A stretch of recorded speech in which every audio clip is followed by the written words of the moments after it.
Justice Minister Ronald Lamola has defended his department's performance following criticism from opposition parties during his budget vote.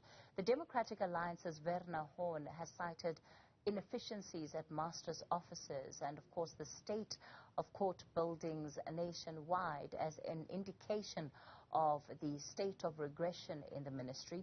We're joined by the minister himself, Ronald Lamola. Good evening and thank you so much for your time. Minister, there's no question about the state of the country's courts. Many find themselves in a dilapidated state, and there just doesn't seem to be any, and in some instances, enough maintenance going on. Yeah, thank you, Katie, and to the viewers. Firstly is to convey my message of condolences to Werner's family. May his soul rest in peace. Indeed, we are of the view that the department, in terms of the indicator that has been submitted to Parliament, in terms of our performance, has been able to improve from 51% to 79% improvement, which is a huge jump, and that is reflected in some of the programs that are aimed to respond to the backlog and the service delivery issues that you have raised, including the issues that relate to the Master's Office. And the viewers will remember that we had challenges of ransomware, which also affected the performance of the department in that regard. And now the department is rebuilding, and with some of the programs being digitized, we do believe that the department will be able to respond to these issues that has been raised. And also with regards to the issue of infrastructure. As you are aware, infrastructure is the mandate of the Department of Public Works. But we are in engagement and constant engagement with our colleagues at Public Works to devolve some of the powers to the department that we can be able to handle, particularly issues that relate to day-to-day maintenance, issues that we can be able to handle, particularly repairing of broken windows, repairing of some of the infrastructure that is happening, to have just handymen and skilled professionals within the build industry. It's a capacity that we are building that we do believe will enable us to respond positively to some of the infrastructure challenges. And Public Works is amenable to some of the proposals that were put on the table. You have announced a number of projects that include the moving online of some of the court processes. And, in the same breath, of course, you described this cyber hack that the department experienced last year as being one of the biggest challenges. How have you moved on from that? So what are the lessons you've learned to ensure that those who are continuously trying to hack into government systems will not be successful again? Yeah, indeed, Katie, as you will have seen, in terms of the Domestic Violence Amendment Act, people will now be able to apply immediately on its operationalization on digital platform. You can apply for a domestic violence court order at the comfort of a place wherever you are.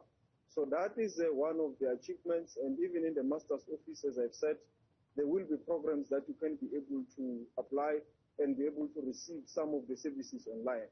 Obviously, cyber attack remains one of the hovering threats in any government department and even in the private sector. So we do believe that with the collaboration that we have learned last year, working with the private sector to respond to this cyber attack and also going into the future, we are now having good experience and having learned lessons to be able to have a backup, to be able to respond when this kind of attacks arrive so that it does not collapse the entire system, and also be able to prevent where it's practically possible. We are of the view that we are able to now rebuild from that attack, the unfortunate attack that happened in the previous financial year. What does it mean in terms of your budget? Does it mean that you're having to take money from other programs in order to ensure that the security of the various online programs the department is is embarking on is top-notch and effectively is hack-proof? Yeah, obviously we have to prioritize the budgeting process so for it to enable us to respond to this need of digitizing our infrastructure in the entire criminal justice system. And we have a program called the Integrated Justice Management System, which is aimed to integrate our processes from the Department of Home Affairs, Department of the South African Police Service, with the NPA, and also Correctional Services, including the Department of Social Development, which will then enable an interactive kind of a platform. As you are aware, our criminal justice system has a relay effect from the police to the NPA and to the court infrastructure. So digitizing these platforms will bring efficiency and also access to our courts. And we are confident that with the budget that we have allocated yesterday, we will be able to respond to this need. There's a big challenge that many courts have raised, and it's around the recording equipment in cases, which means that, you know, if the recording equipment is broken, then lots of cases can't go ahead because there's no record of what has transpired. How are you going to be responding to that? Now, we have already responded to that, and there's already a contract in place which is responding to that challenge. And across the country, as and when there are challenges in the various courts, the technicians are able to respond to help with those challenges. And obviously, those challenges from time to time reoccur, but we are excited by the dedication of the clerks and also presiding officers, including the court officials, who sometimes carry on and do it manually because they are still able to do some of the work manually. But in most instances, we are now able to dispatch the technicians, who are now able to respond to attend to the court recordings.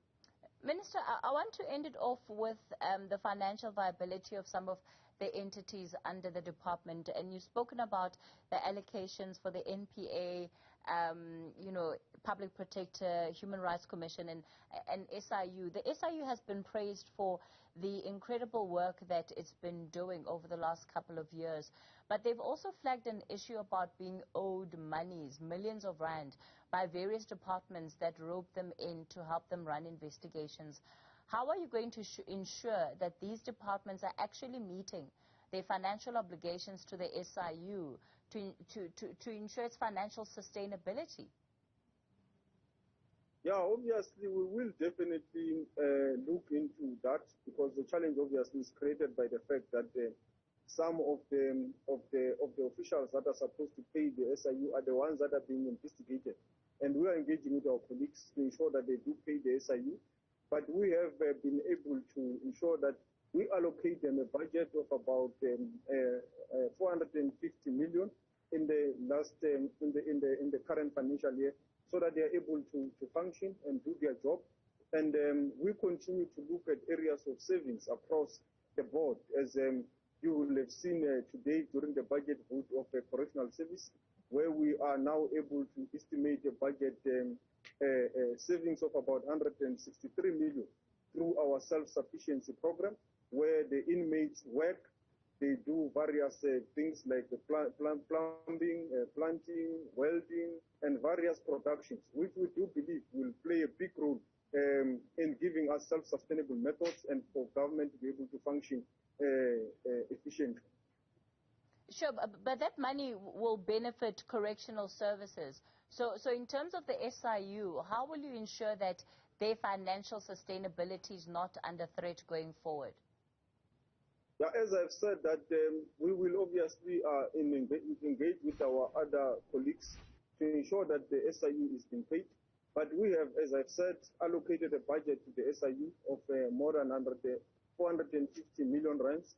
But we also have to look into the SIU Act so that we look at the more sustainable ways of funding, which is not dependent on the people that they are investigating to pay some of the services that they are rendering. But on top of that, there is an allocation from the revenue fund of 450 million rands.